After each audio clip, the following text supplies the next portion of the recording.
Well met lords and ladies, Jacob Butter speaking, and welcome back to another Sword on My Lawn video. If you don't remember, Sword on My Lawn is the Chibimation series that we plan to do once Chibimation actually, exists and releases. Obviously, we are preparing well in advance for that day, and this preparation included, of course, launching auditions for the characters that are going to appear in episode 1, as well as one character in episode 2. These auditions actually concluded 11 days ago as of me recording this, but because of the Mutant Girl remake and the fact the footage I recorded yesterday was faulty, we're doing this now. 2 days ago, Aiden, Vin, and I all got into a call together and used a spreadsheet that I made and decided everything. This is normally the time that people like to say there was a very tough decision or a very close call between everyone, and in terms of line quality, that may be the case. However, on the ultimate decisions, actually, we didn't have to fight each other much at all. It was weirdly unanimous for the most part. And I think that's mainly because we all have a really good vision what we want for these characters to be like, so we just kind of have that going for us, essentially. But what are the results?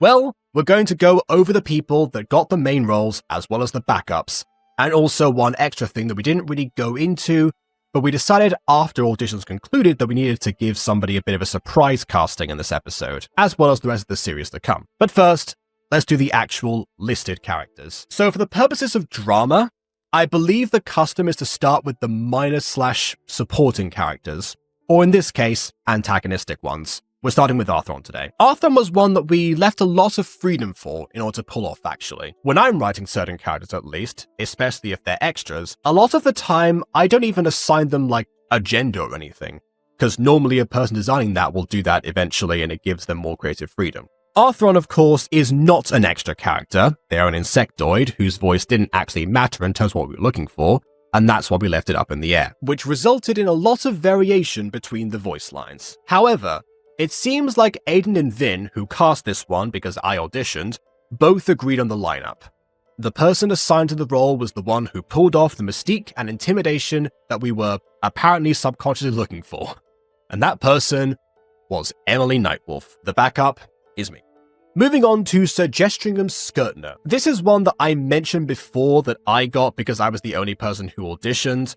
So as the default victor, that was me. He won't be in the first episode, so that's not super relevant, but I just have to brush that one aside and say, yeah, that's what happened. Moving on to a character that I didn't audition for, but Aiden and Vin did, which means that I was the sole person judging this one, and that was our MC of the show, MC. So this one was actually a bit difficult to cast because both of them, can pull off the ordinary everyman that we were looking for, because of course they can. They are both ordinary people. So it kind of came down to the fact that both of them were sick at the time, and one of them also had people over and therefore couldn't actually project as much, but also made it very clear that he would be able to do so in other circumstances if they weren't also there and at risk of coming into his room all the time. And it's for that reason that I gave the edge to Vin and made Aiden the backup. So there you go. Vin is our main character, fair and square. Another one that only the judges of the show seemed to audition for, and one that's therefore Vin, who didn't audition, was the deciding person behind, was Arbac, our elderly female goat lady. I have to remind people that she is in fact a goat lady, because the way this role was assigned, I have to tell this story. So when Vin was choosing this audition, Aiden got called and had to leave the Discord for a little bit. So it was just me there, not saying much of anything, and Vin declared that he liked both performances for very different reasons. He ultimately said that my audition, in a way he couldn't describe what he meant, was too goat-like. Which, okay, sure. So for that reason, Aiden was assigned the role, and I am the backup. Okay, now we get to the meat and potatoes of the matter. Because these last two characters, the ones that most people went for, I say most people, I guess Arthron also got the same amount. The first lady in this situation is Lay-Hia, the spirit of the sword, who we didn't describe her this way, but is definitely somewhat unhinged, as one would be trapped in an artifact for such a long time, and just kind of a brat in some instances. So yeah, we try to convey both of those aspects in the voice lines. Part of what we like to do is see who catches on to what we put down, and the person who caught on the most was Prism of Voices, and the backup is Emily. So yeah, Prism of Voices gets to voice another unhinged and bratty character. Who would have guessed?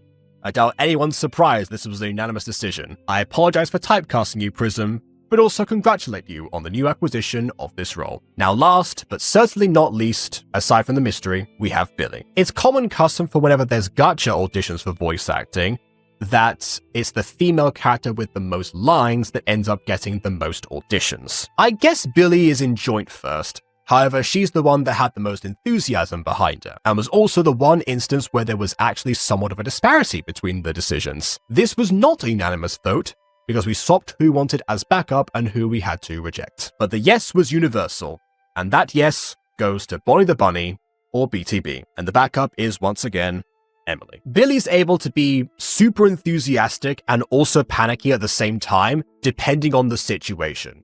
So again, it's all about the balance, which, despite some really strong deliveries from all auditionees, Bon got the closest to pulling off. And now we arrive at the last point, actually, because we decided this sometime a little bit down the road. You see, there's actually a transformation mechanic that happens with MC. He at some point undergoes transformations as a result of the powers of the sword, and we were wondering, would it be better if Vin, having now officially been cast, were to voice him during these moments, or if we should cast somebody else who could give more or less that same energy. And we ultimately decided, right there on that call, that we were going to take the latter option. So we have another mystery casting right now, which is Transformed MC, which I will not elaborate on for right now, but might do so in private. And that role goes to Emily Nightwolf. We didn't actually cast a backup for this one. We'll have to think of that one in the future. But honestly, it seems like if Emily isn't around, then this is all going to fall apart. So hopefully we'll not require one. But, you know, should the need arise, you will definitely message someone. So congrats, Emily, on being cast in a role that you did not in fact apply for. There you go. That is the casting. Congrats to all those who received a role, and commiserations to the ones who didn't. But worry not, because there will be more characters that we'll do for future episodes. These are just the ones that appear in the first one. We want to make this world feel big, given Vin's D&D experience. So rest assured, there will be plenty that we will make available at some stage in the future. For now, I guess we're going to either get back to writing this, or we're going to call for lines in the first episode, and thus do the audio, before Chibimation inevitably ends up surprising us with the announcement that it's in fact released, and that will send us into a panic to stay relevant. So before that day comes, please leave a like or dislike because your opinion matters, and subscribe if you've done so already. And on that note, until next time, farewell.